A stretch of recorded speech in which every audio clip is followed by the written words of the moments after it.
Some of the miracles of petroleum are familiar to us all. We know, for instance, that oil made possible one of the greatest inventions of history, the internal combustion engine, which gave us mastery over the air, meant mass transportation for the world, changed the face of continents, quickened the very pulse of civilization, provided man with an ease of living. We know, too, that oil is power for our factories.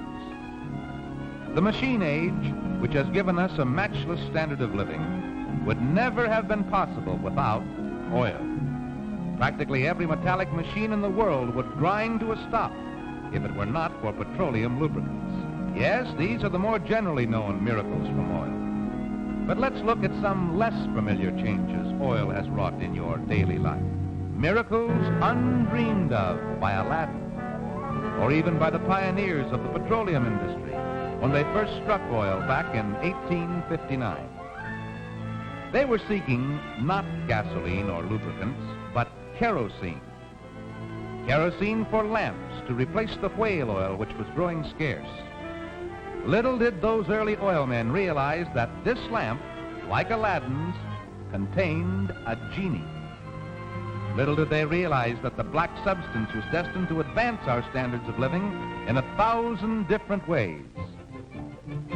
About the turn of the century, something new was added to the American scene, and the oil business became a potent factor in the nation's new economy. The horseless carriage made its appearance. Motoring was for the brave in those days. Service facilities were primitive. Roads were rough. The automobile was considered less dependable than the horse. But the motor car was here to stay. And in a surprisingly short time, it ceased to be a fad and became a necessity. Americans were on the way to owning millions of cars, driving billions of miles a year. Oil refineries grew from simple little stills into multi-million-dollar factories with acres of complex equipment. And the petroleum industry, besides meeting current requirements, developed more and better fuels and lubricants for the powerful engines that were to come.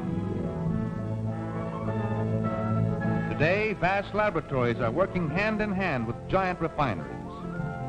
This one alone employs more than 1,000 persons and represents an investment in research facilities of more than $4 million.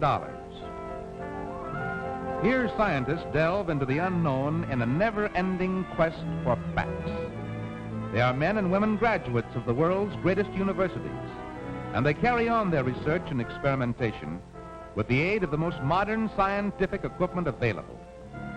Already they have discovered that a barrel of crude oil will yield more than 1,000 products quite different from the more familiar ones used in automobiles and other mechanisms. Today it is difficult for you to look in any direction without seeing something made possible or made better with petroleum. And the scientists have done all this because their inquisitive minds are constantly at work on new formulas. At this very moment, you are looking at a film whose acetate base was made with petroleum. You can even hear oil. It's in the plastic in musical instruments. Chances are your day starts with oil. Synthetic glycerin in toothpaste or alcohol in your shaving lotion. The seat cushions at your breakfast table may be artificial leather made from petroleum derivatives. And because ammonia fertilizer was injected into the water that irrigated the grove, the oranges that provide your morning glass of juice are larger, more delicious.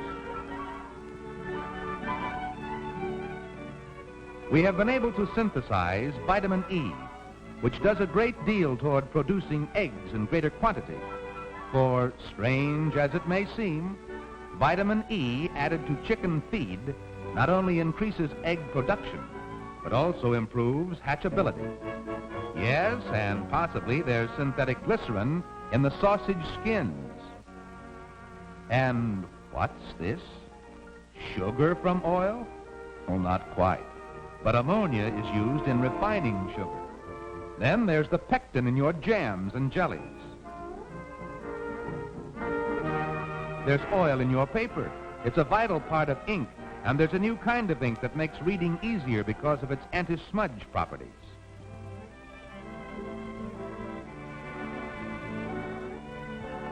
Gone without a trace. That's one of the beauties of the petroleum-derived decorative overlay for tabletops. The plastic ashtray comes from oil. So does the wax on the matchstick. To help grow the cigarette tobacco, a farmer used DD, a soil fumigant, to destroy nematodes, insect pests harmful to the root of the plant.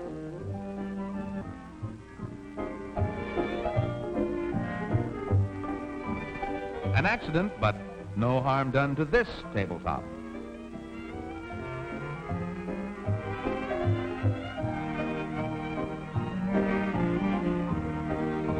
This surface resists heat as well as liquids.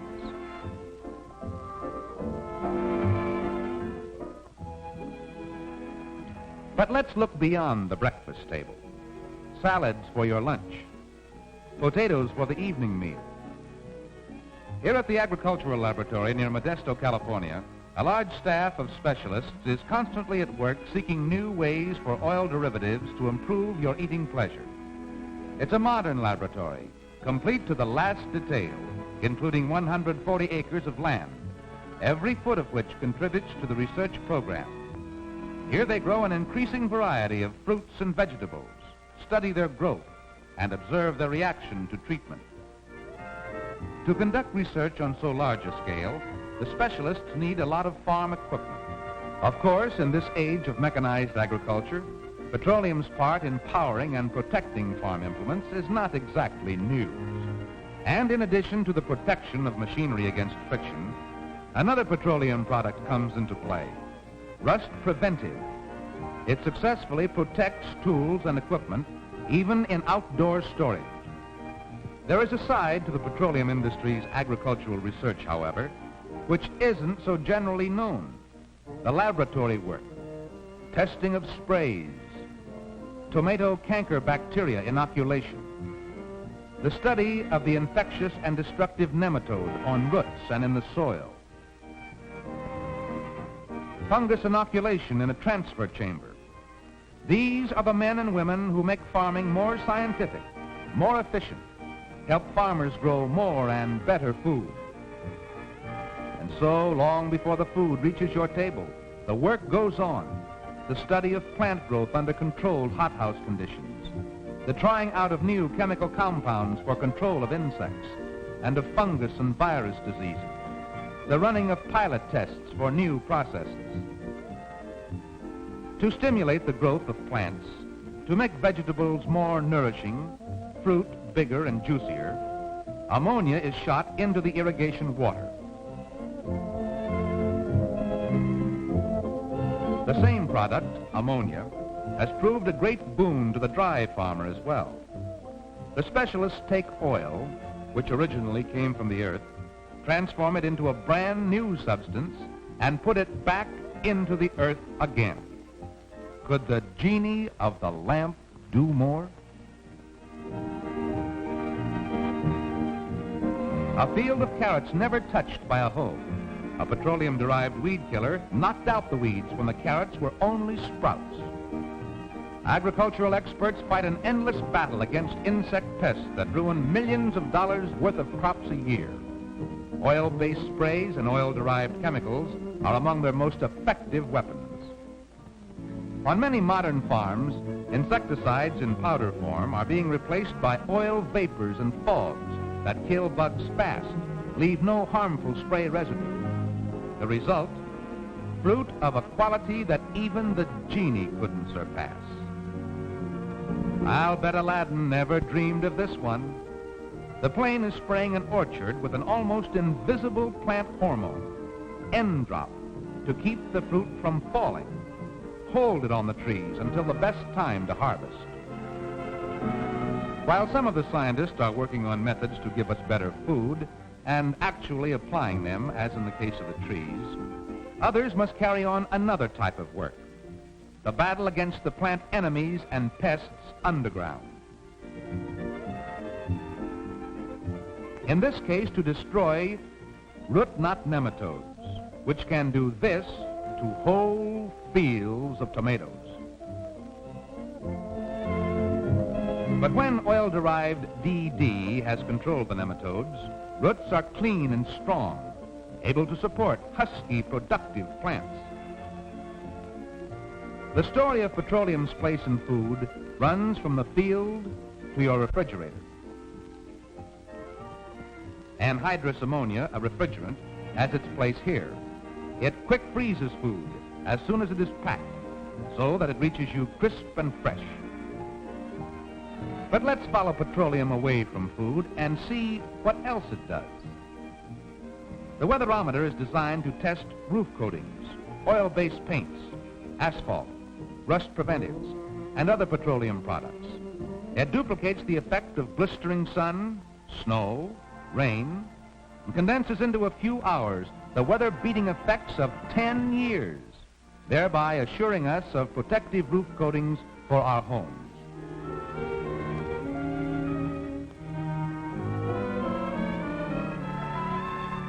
In addition to protection, petroleum adds comfort to our living. Fuel oil, the object of painstaking laboratory study, which results in a constantly improved product, furnishes us a safe, economical heat when burning in an automatic furnace in our homes.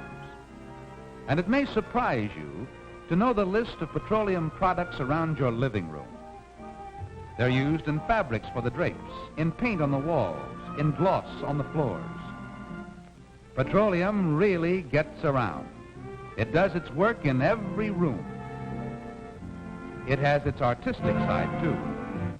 A laboratory technician will cure by heat and pressure a chemical from petroleum.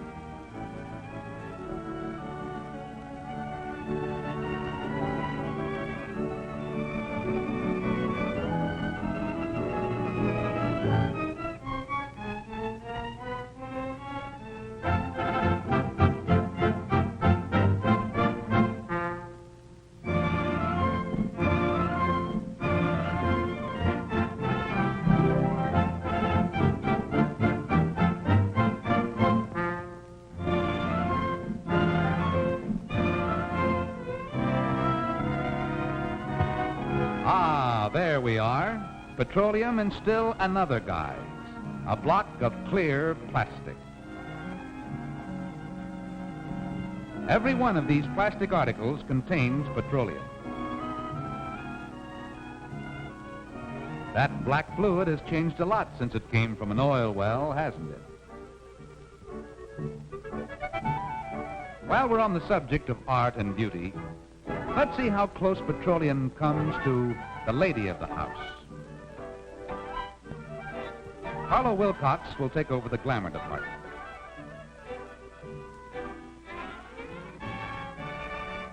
Well, whether you know it or not, every single preparation on this beautiful lady's dressing table, every single thing she is wearing, is influenced by oil. Here's a string of sparklers that have never been closer to a diamond mine than the Shell Development Laboratories. The shampoo she used on her hair, her comb, the lacquer on her nails, and her makeup, all or in part have come out of some oil well. Just for fun, let's take away all these articles dependent upon petroleum. Her hand mirror, cosmetics, perfume, and manicure set made of plastics. Her synthetic silk negligee, her silk under... Oh, science can go no further. Thanks, Harlow. You did it without a magic lamp, too. Now let's look outside the home. There's oil in every direction. Look up the street. Asphalt, which paves nearly 500,000 miles of thoroughfares in the United States. Look down. Artificial leather shoes made with the help of petroleum. And when you get into your car, you're literally surrounded by oil. Methyl ethyl ketone is used on nitrocellulose lacquer for automobile finishes and paints. There's oil inside the car, and I don't mean the crankcase. The plastic on the dashboard. The windshield is made shatterproof with transparent resin that serves as a binder. The synthetic rubber mat on the floorboard. Here's a laboratory man giving a simple demonstration of rubber being made with petroleum.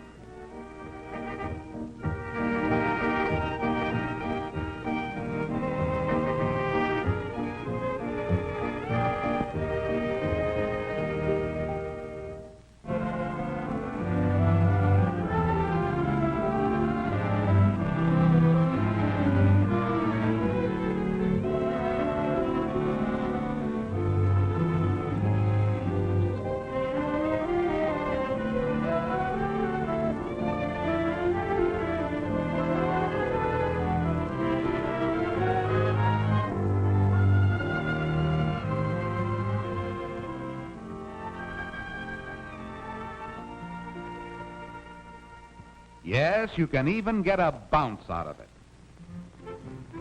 So whether you're piloting a vest pocket vehicle or a big sedan, you can roll on synthetic rubber tires with confidence and comfort. And so it goes, petroleum scientists challenging Aladdin at every turn. Here's a trick performed by a petroleum product. This plastic tube actually leads light around a curve. A neat trick, and mighty handy when your dentist is looking for some inside information.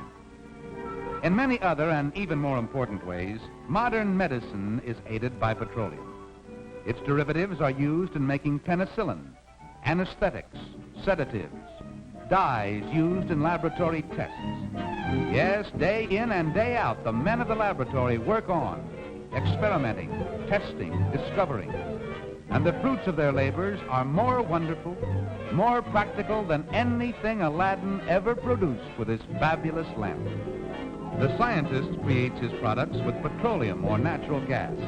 By shifting and rearranging the molecular structure, he creates new materials, replaces old and scarce materials, finds useful substances never before known to exist. It's all based on the soundest scientific reasoning, on formulas and more formulas. It may seem somewhat confusing to the layman, but here, let's eavesdrop on a private discourse in the laboratory. Elements, carbon and hydrocarbon. It is now also apparent that the properties of a hydrocarbon, that is its molecular construction, depends solely on the arrangement of its component atoms. Is that perfectly clear, Mr. Coldwater? It's all perfectly clear, Dr. Featherstone. As I understand it, it's the rearrangement of the molecular cytophores and the catenyl-morphocellulin. And you say the hydrocarbon comes into the vertebrates and brings out all the little hyphytulocellulin and the catenyl. Then you said the hybrid brings the celery, the radiophotos of the hypnocyclicorn, the radiophotos, the composition going into the fat, coming out of the catenyl-morphocellulin region. And that's why it can't force the hydrocarbon and the catenyl. And they'll do it to you, too. Well, it's not so important that you know how these things are done. What is important to you is the story of the pioneer drillers who sought a new and more abundant source for lamp oil and found a far more valuable substance, a substance destined to be of tremendous importance as a servant in the home, a hired hand on the farm, a tireless worker in plant and factory, and as a means of providing the world with a new freedom of movement. Yes, it's important, too, that one of the principal assignments of the petroleum scientist is the constant development of new and better products to make your car and mine run smoother, more safely, and more economically. Who knows what even greater achievements lie ahead in the incredible realm of petroleum.